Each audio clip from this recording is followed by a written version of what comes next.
हादसे के गुनहगार। नमस्कार, आज की बात में आपका स्वागत है।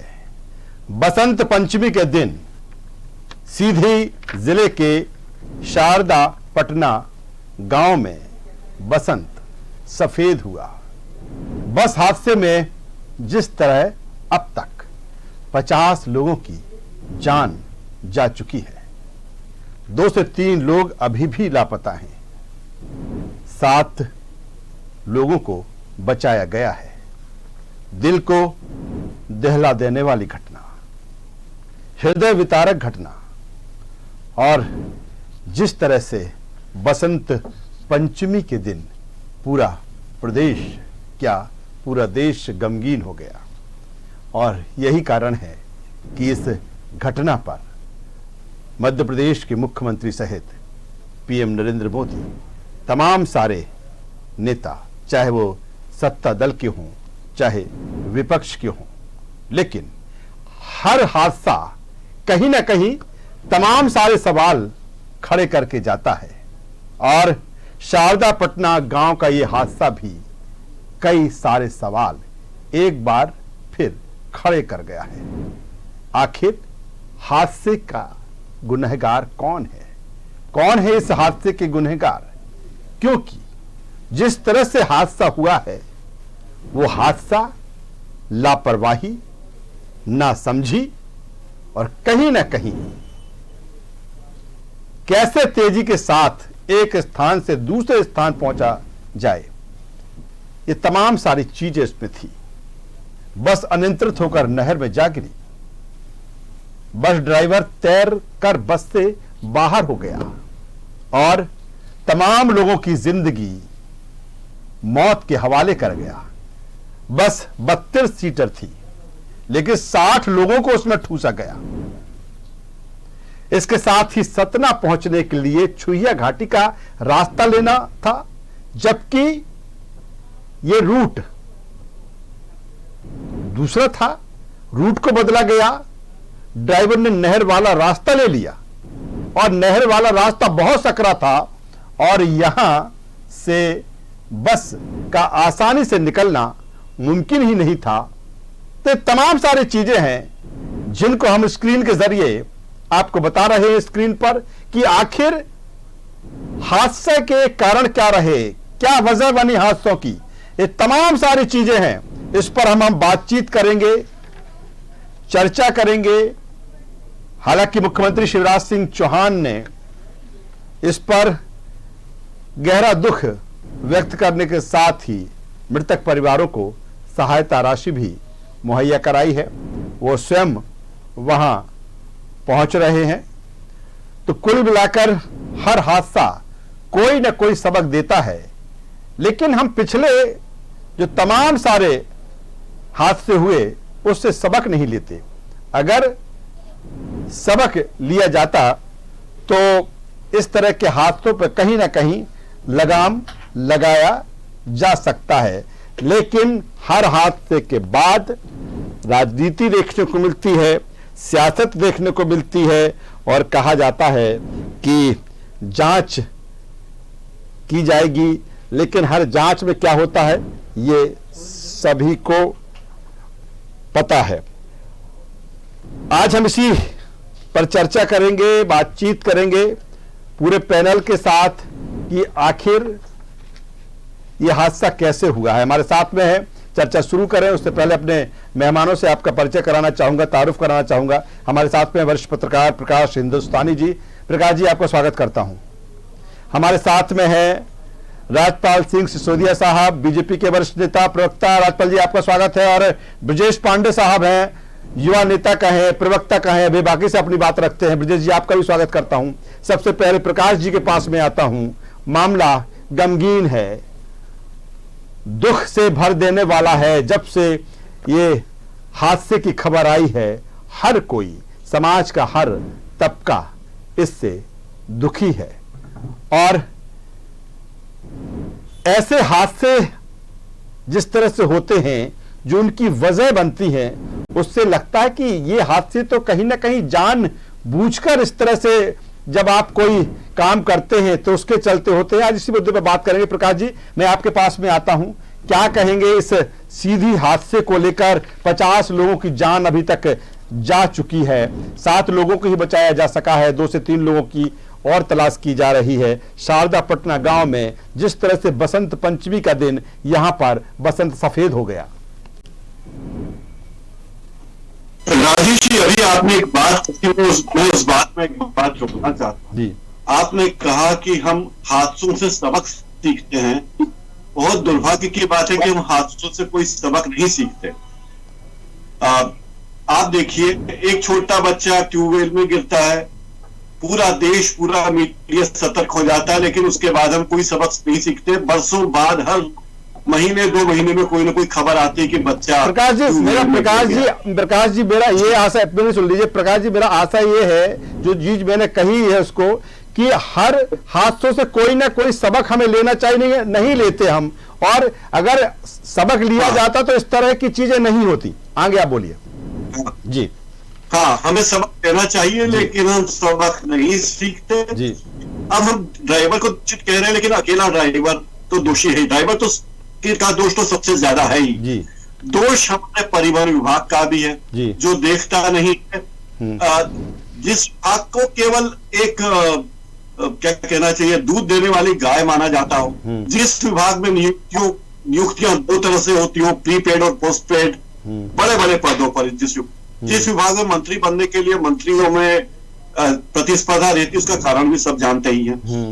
दूसरा एक कारण है कि जब सड़क विभाग देखता है कि किसी मार्ग पर लगातार 4-4 दिन तक ट्रैफिक जाम रहता है, तो उसे सोचना चाहिए कि इसका स्थायी समाधान क्या है। आप ट्रैफिक जाम अगर घंटे आधे घंटे हो तो समझ में कोई दुर्घटना हो सकती है, लेकिन 4-4 दिन से ट्रैफिक जाम हो तो ये भी एक कारण है। तीसरा, हमारे यातायात विभाग भी दोषी है, जो गाड़ियों इस तरह लापरवाही से चलने वाली गाड़ियों पर केवल चालान करके उनकी छुट्टी कर देता है, उनके खिलाफ सख्त से सख्त कार्रवाई नहीं करता। और चौथे, हम कह सकते हैं कि इस देश की, प्रदेश की जनता भी दोषी है, जो भीड़ होने के बाद भी, ओवरलोड होने के बाद भी बस पे चढ़ने को आमादा रहती है। तो मुझे लगता है इसमें बहुत सारे लोग दोषी हैं, और सबसे ज्यादा दोषी तो बस के संचालक ही माने जाएंगे, क्योंकि उनकी बस से ही दुर्घटना हुई है। इतना भीषण हादसा हुआ, हर वर्ष ऐसे हादसे होते, कोई ना कोई बहाना होता, कोई ना कोई निमित्त होता है, तो और हम उससे सबक सीखें तो बहुत ही बेहतर। चलिए राजेश, प्रकाश जी जो बात कह रहे हैं, मैं आऊंगा ब्रजेश जी, आपके पास में भी आऊंगा। हमारे साथ राजपाल सिंह सिसोदिया साहब हैं। राजपाल जी क्या कहेंगे? ठीक है जिस तरह से प्रकाश जी कह रहे हैं, और कहीं ना कहीं जो इस तरह के हादसे होते हैं, सिस्टम इसको लेकर कहीं ना कहीं जिम्मेदार होता है तमाम, चाहे वो परिवहन विभाग हो या फिर वो पुलिस की हम बात कर लें, कि आखिर भले 3 से 4 दिन वहां जाम लगता है या रोज जाम लगता है, तो ऐसे में जिनको ये देखना चाहिए कि गलत रूट से, जो जिस रूट का परमिट है बस उसी रूट पर जाएगी, तो इस तरह की चीजें नहीं होंगी, जबकि वो रूट है ही नहीं नहर वाला, और जहां से वो ड्राइवर लेके गया। किस तरह से देखते हैं कि सिस्टम की कहीं ना कहीं बड़ी लापरवाही, और यही कारण है कि इस तरह के हादसे होते हैं। यह दुर्घटना निश्चित तौर पर बहुत दुखदायी है, पीड़ा देने वाली है जी। घटनाओं के प्रति में राजपाल जी, मैं एक बात बता दूं आप लोगों का, जैसे जिस डायरेक्शन में आप बैठे हैं वैसे बैठिए, क्योंकि फ्रेम उसी के हिसाब से पूरा सेट है। बात करिए राजपाल जी अपना।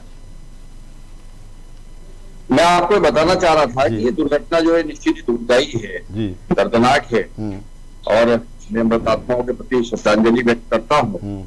निश्चित तौर पर कोई दुर्घटना होती है तो नेग्लिजेंस से होती है, किसी न किसी लापरवाही से होती है।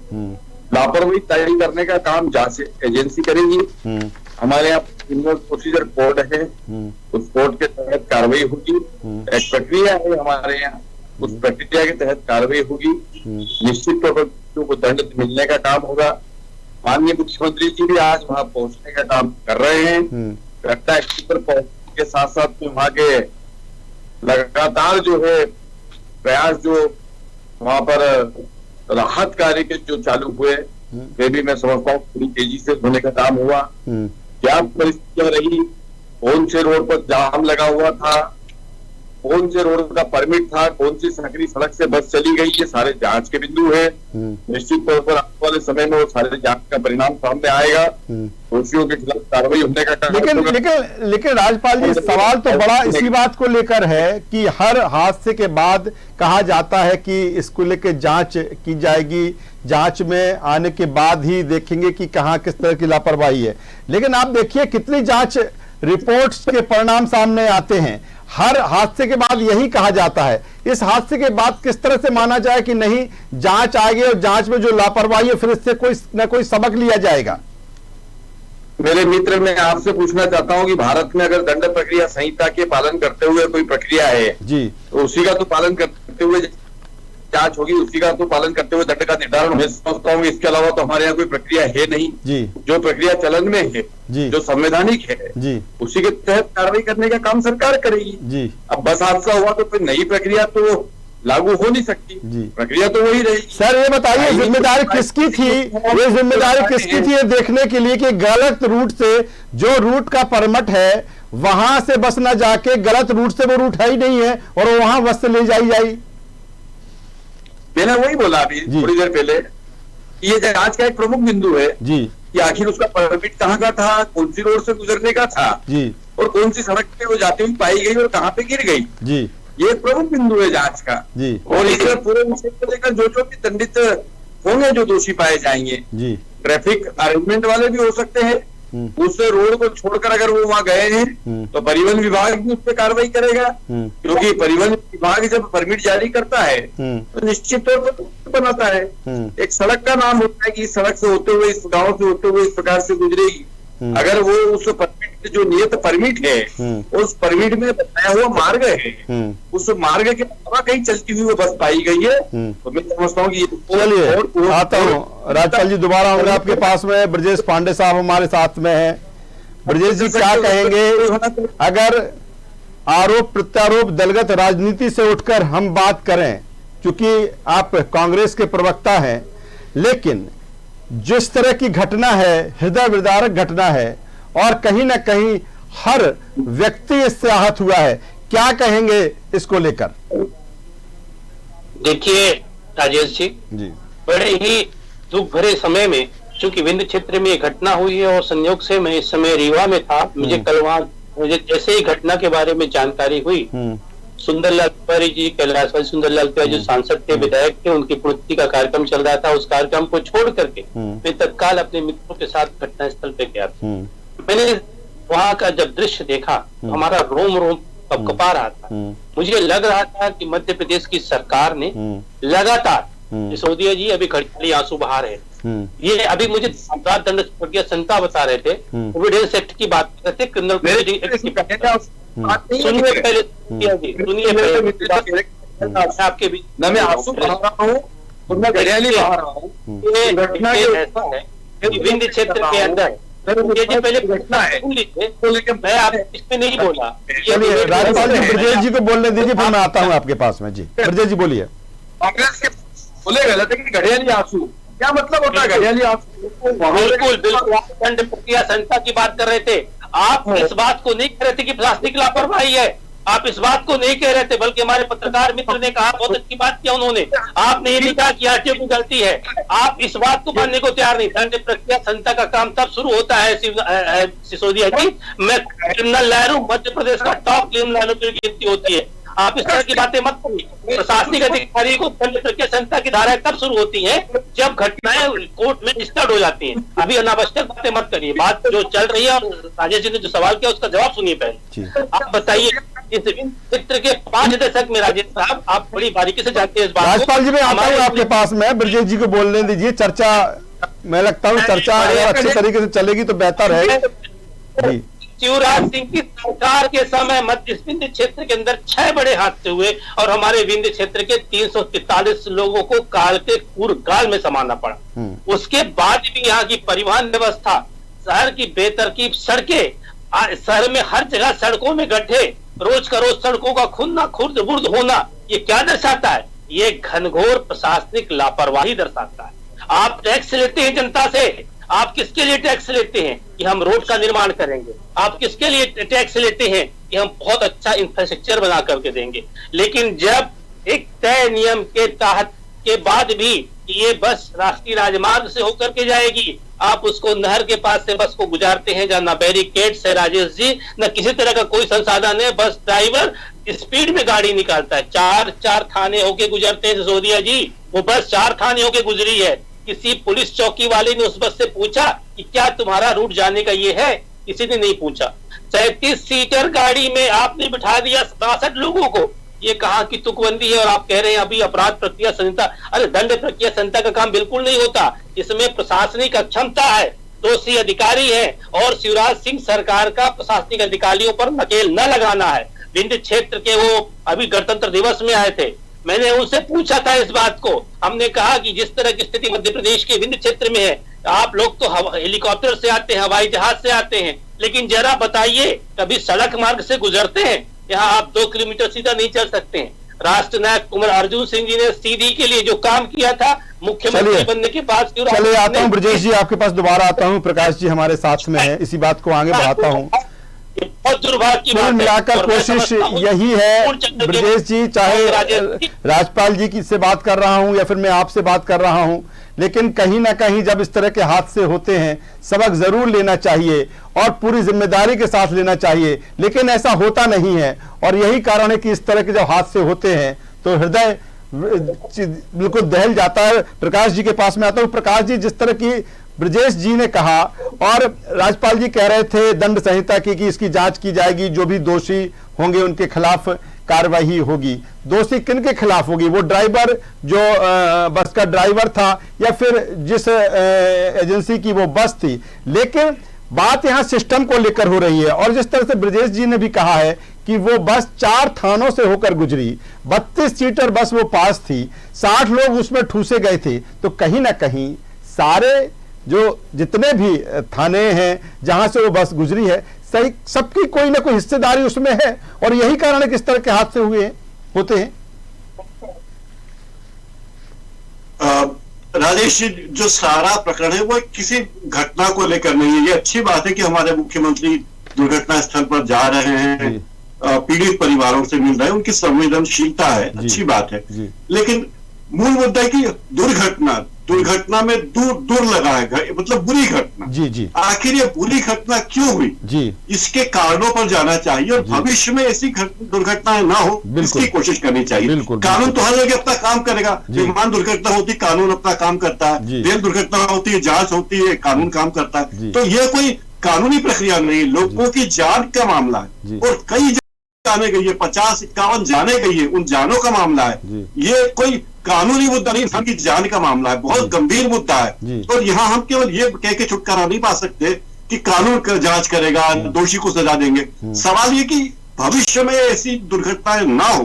कोई भी व्यक्ति, आज हमारे परिवार का कोई सदस्य हो सकता है, हम भी हो सकते हैं, तो कोई भी ऐसी दुर्घटना ना हो। आप एक बात देखिए राजेश जी, विमान दुर्घटनाओं, विमानों के संचालन पर एक प्रक्रिया है। वो प्रक्रिया ये है कि अगर किसी भी विमान में कोई भी दुर्घटना होती है तो जांच के बाद उस पूरी रिपोर्ट को सार्वजनिक किया जाता है, उससे संबंधित सभी विभागों को भेजा जाता है कि विमान संख्या ये इस जगह दुर्घटना हुई, विमान का कारण क्या था, उसका पहिया निकल गया, फ्यूल टैंक लीक, जो भी घटना हो, और उसके बाद उस पर एक्शन लिया जाता है।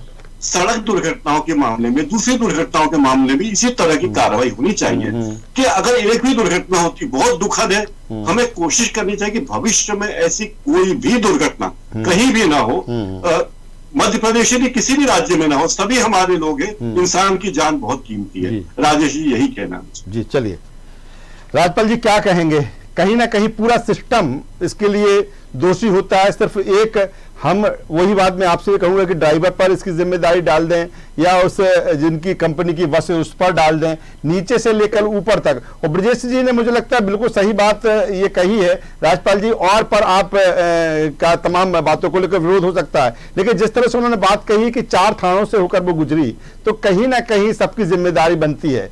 लेकिन जिस तरह से लेन देन की प्रक्रिया के चलते ये तमाम सारी चीजें चलती रहती हैं, उन पर नकेल नहीं कसी जाती और यही का परिणाम होता, इसी का ये परिणाम होता है कि इस तरह के हादसे होते हैं। मैं ब्रजेश जी की बात कि पहले प्रकाश जी भाई साहब की बात को आगे बढ़ाते हुए ब्रजेश जी की बात पे आना चाहता हूँ। बिल्कुल सही कह रहे हैं प्रकाश जी कि यह जो एक विदारक घटना है, और इस घटना में सिर्फ बस का ड्राइवर और बस का मालिक जो है इसमें इस नेग्लिजेंसी का जिम्मेदार है, इस दुर्घटना का जवाबदार है, ऐसा नहीं है। मैं सहमत हूँ इस बात। मैंने अपने तर्क में भी ये बात प्राथमिक तौर पे भी ये कही थी कि प्रारंभिक तौर पर जो FIR है उसके अंदर प्राथमिक तौर पर जो नेग्लिजेंसी है वो ड्राइवर और बस संचालक की सामने आई है। बाकी विषय जो है वो जांच के बाद तय होने का काम होगा। जैसा कि मैंने पहले भी बताया कि उसका कौन से रूट का परमिट था और कौन से रूट पर बस उसमें नहर में जाकर गिरी। तो यहाँ पर फिर ट्रैफिक व्यवस्था की, यातायात व्यवस्था के साथ साथ में परिवहन विभाग की, इनकी जिम्मेदारी तय होने का काम होगा। निश्चित तौर पर सरकार का भी जो काम होता है, संवेदनशील मुख्यमंत्री का जो काम होता है, उस काम को वो कर रहे हैं। उनका काम होता है कि अगर पहली बात तो इस प्रकार की घटनाएं नहीं होना चाहिए प्रदेश में, फिर भी दुर्घटना है, दुर्घटना होती ही किसी लापरवाही से है, और वो लापरवाही जो है वो लापरवाही की पुनरावृत्ति ना हो, ये बात का सुनिश्चित करने का काम माननीय मुख्यमंत्री जी करेंगे। चलिए, जब मुख्यमंत्री जी घटना स्थल पर जाने का काम की कमी है, छोटा सा कमेंट, छोटी सी बात, बिल्कुल राजपाल जी, बस की कमी। ब्रजेश जी संक्षिप्त में अपनी बात करिए जी। निश्चित तौर पर जहां एक तरफ वो अपने परिवार के साथ मिलने का काम ब्रजेश जी संक्षिप्त में, बिल्कुल चलिए काम करेंगे। ब्रजेश जी वक्त की कमी है, राजपाल जी ब्रजेश जी संक्षिप्त में अपनी बात करेंगे जी। ब्रजेश जी के पास में आता हूँ, आपको रिजल्ट मिलने का काम आप देखिए। बिल्कुल विंध्य क्षेत्र के अंदर वो बच्चियां जो नर्स का एग्जाम देने के लिए 27 बच्चियां थी, उसमें 27 लड़कियां काल के कूड़घार में समा गई। उसके वो परिवार जाके FIR दर्ज कराएगा। अरे शर्म करना चाहिए शिवराज सिंह को। सीधी को आपने सेंटर क्यों नहीं बनाया? सतना को सेंटर बना दिया आपने, पूरे रीवा संभाग का सेंटर सतना कर दिया, व्यापम का सेंटर, नर्सों का एग्जाम सतना। चलिए ब्रजेश जी, तमाम सारे सवाल हैं और तलाशना होगा कि आखिर इस तरह के हादसों के गुनहगार कौन है। पूरा सिस्टम को देखने की जरूरत है। मुख्यमंत्री शिवराज सिंह चौहान स्वयं वहां पर गए हुए हैं, लगातार जो पीड़ित परिवार हैं उनके साथ वो मिल रहे हैं, फौरी तौर पर उनको राहत देने की कोशिश की है, मुआवजा उनको दिया गया है। हमारे साथ जुड़ने के लिए राजपाल सिंह सिसोदिया साहब आपका, ब्रजेश पांडे साहब आपका और प्रकाश हिंदुस्तानी जी आपका, तीनों मेहमानों का मैं शुक्रिया करूंगा। लेकिन जिस तरह का ये हादसा सीधी जिले के शारदा पटना गांव में 50 लोगों की जान इस बस हादसे में जा चुकी है, 7 लोग ही जो है जिनको बचाया जा सका, और तकरीबन 2 से 3 लोगों की तलाश अभी भी जारी है। लेकिन कहीं ना कहीं इस तरह के हादसे ये बताते हैं कि अगर इन हादसों से हमने सबक नहीं लिया तो इसी तरह से लोगों की जान जाती रहेंगी। वक्त है, जरूरत है कि ऐसे हादसों से सरकार सबक लें, जिम्मेदार सबक लें, समाज सबक लें, जिस तरह फिर आगे इस तरह की घटनाएं देखने को ना मिले। हमारे इस कार्यक्रम में बस इतना ही। न्यूज़ वर्ल्ड पर खबरों का सिलसिला लगातार जारी है। अब बने रहिए हमारे साथ। नमस्कार।